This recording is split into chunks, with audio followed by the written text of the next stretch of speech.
Bismillahirrahmanirrahim. Assalamualaikum warahmatullahi wabarakatuh. Sebelumnya, perkenalkan, nama saya Yasmin Khafifah Rahmah dengan NPM 2213024004 dari kelas A Pendidikan Biologi. Di sini, saya akan menjelaskan materi mengenai sel dan bahan penyusunnya.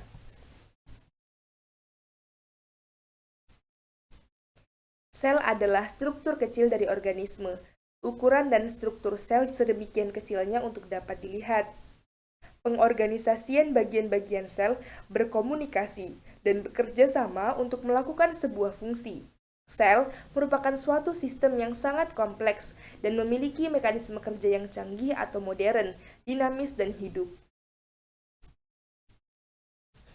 Saat sel menanggapi stimuli dari luar sel, maka sel akan segera mengaktifkan reseptor pada membran sel untuk merespon stimuli tersebut dengan kerjasama berbagai komponen pada membran dan ion-ion tertentu. Selanjutnya yaitu karakteristik sel. Karakteristik sel yang pertama yaitu memiliki karakter kompleks dan tertata, di mana interaksi antar bagian sel ataupun antar organel selalu konsisten, tidak berubah. Contoh, organel kloroplas berperan menghasilkan glukosa, dan peran ini tidak berubah-ubah. Begitu pula interaksi antara retikulum endoplasma dan aparatus Golgi yang tetap konsisten dan tidak berubah-ubah. Karakteristik sel yang selanjutnya yaitu mempunyai program genetik. Organisme dibangun berdasarkan informasi yang dikode dengan gen. Gen bukanlah sekedar tempat menyimpan informasi, tetapi juga mengandung cetakan atau blueprint untuk membentuk struktur sel, mengatur aktivitas sel, dan seterusnya. Karakteristik sel yang selanjutnya yaitu membentuk dan menggunakan energi. Perkembangan dan pemeliharaan sel membutuhkan masukan energi yang konstan. Energi cahaya diserap oleh pigmen fotosintetik yang terdapat pada sel. Kemudian, cahaya tersebut akan dikonversi menjadi energi kimia. Bagaimana penggunaan energi ini dapat dilihat pada proses respirasi. Karakteristik sel yang selanjutnya yaitu mampu menghasilkan reaksi kimia. Kemudian, karakteristik sel yang selanjutnya ialah mampu melakukan aktivitas mekanik. Sel adalah tempat aktivitas mekanik, di mana bahan atau molekul diangkut dari suatu tempat ke tempat lain, baik di dalam sel atau antar sel. Karakteristik sel yang selanjutnya yaitu mampu merespon stimulus. Pada sel protista misalnya, bakteri mampu bergerak ke arah sumber nutrisi. Pada organisme multiseluler, umumnya respon stimuli ditangkap oleh reseptor yang akan berinteraksi dengan substansi yang terdapat dalam lingkungan. Karakteristik sel yang selanjutnya ialah mampu mengatur diri. Kebutuhan akan energi, pemeliharaan, dan keadaan sel yang stabil membutuhkan pengaturan yang konstan sehingga sel mempunyai kemampuan yang sangat kompeten. Karakteristik sel yang selanjutnya ialah mampu membelah diri. Individu-individu baru dihasilkan melalui proses reproduksi. Sel dihasilkan melalui proses pembelahan sel, di mana satu sel induk akan menghasilkan dua sel anak. Dari proses ini, sifat-sifat yang dimiliki induk akan diwariskan ke keturunannya. Yang selanjutnya yaitu struktur umum sel. Pada gambar ini, merupakan gambar struktur sel eukariotik yang ada pada hewan. Organisme seperti Protistem fungi, tumbuhan, dan hewan merupakan struktur yang lebih kompleks termasuk ke dalam kelompok eukariota. Yang selanjutnya yaitu struktur umum sel. Pada gambar ini merupakan gambar struktur sel prokariotik yang ada pada bakteri, yang dimana struktur luarnya terdiri dari dinding sel, kapsul, membran sel, flagela, dan juga pili. Sedangkan struktur dalamnya terdiri dari sitoplasma, nukleoid, ribosom, dan plasmid. Prokariotik bakteri merupakan kelompok prokariota yang dimana kelompok dengan struktur yang lebih sederhana dan ditemukan hanya pada bakteria.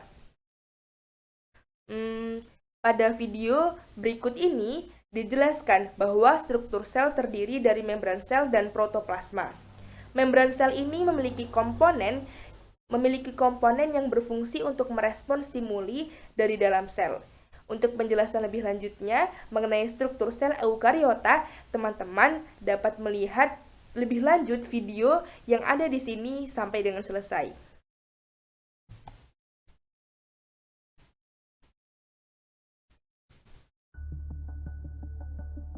Jadi teman-teman dapat menyimak videonya sampai dengan selesai untuk mendapatkan penjelasan lebih lanjut mengenai Cells are the smallest struktur sel living units of an eukariota. organism.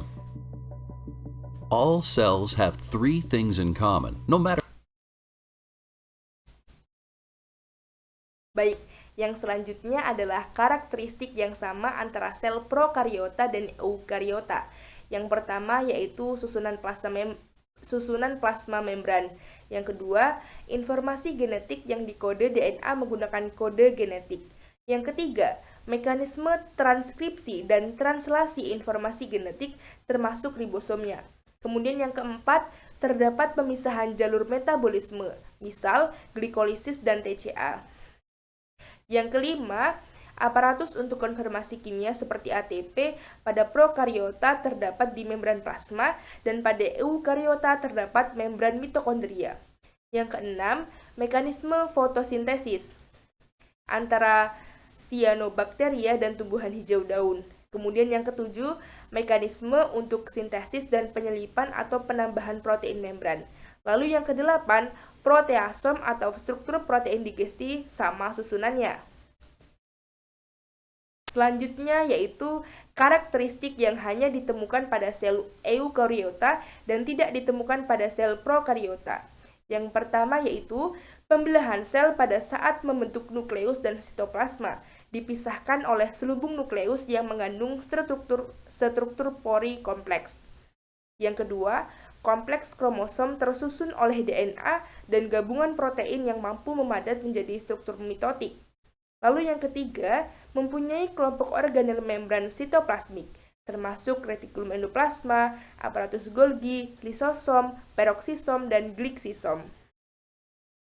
Lalu yang keempat, mempunyai organel sitoplasmik yang khusus untuk respirasi aerob atau mitokondria dan untuk fotosintesis atau kloroplas. Yang kelima, mempunyai sistem sitoskelet yang kompleks termasuk mikrofilamen, filamen intermedia, dan mikrotubul.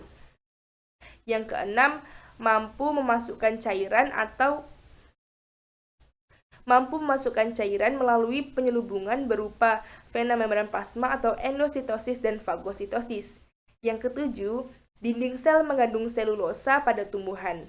Yang kedelapan, pembelahan sel melibatkan peranan mikrotubula sebagai gelendong mitotik pada pemisahan kromosom.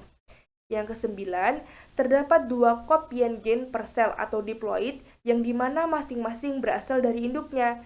Dan yang kesepuluh, reproduksi seksual membutuhkan proses meiosis dan fertilisasi. Yang selanjutnya ada sejarah prokariota dan sejarah eukariota. Prokariota muncul sebelum sel eukariota, yaitu muncul sejak 2,7 juta tahun yang lalu. Sedangkan sel eukariota berkembang dari sel prokariota dengan cara evolusi sehingga sel eukariota berkembang menjadi sel-sel yang lebih kompleks. Kemudian, bahan penyusun sel, salah satu bahan penyusun sel adalah air. Air merupakan 70% dari berat sebuah sel. Terdapat berbagai reaksi intraseluler di dalam larutan air.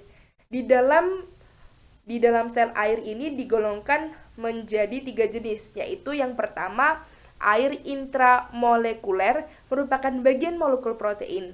Lalu yang kedua, air terikat, yakni air yang terikat pada protoplasma. Dan yang ketiga yaitu air bebas merupakan air yang terdapat di dalam vakuola.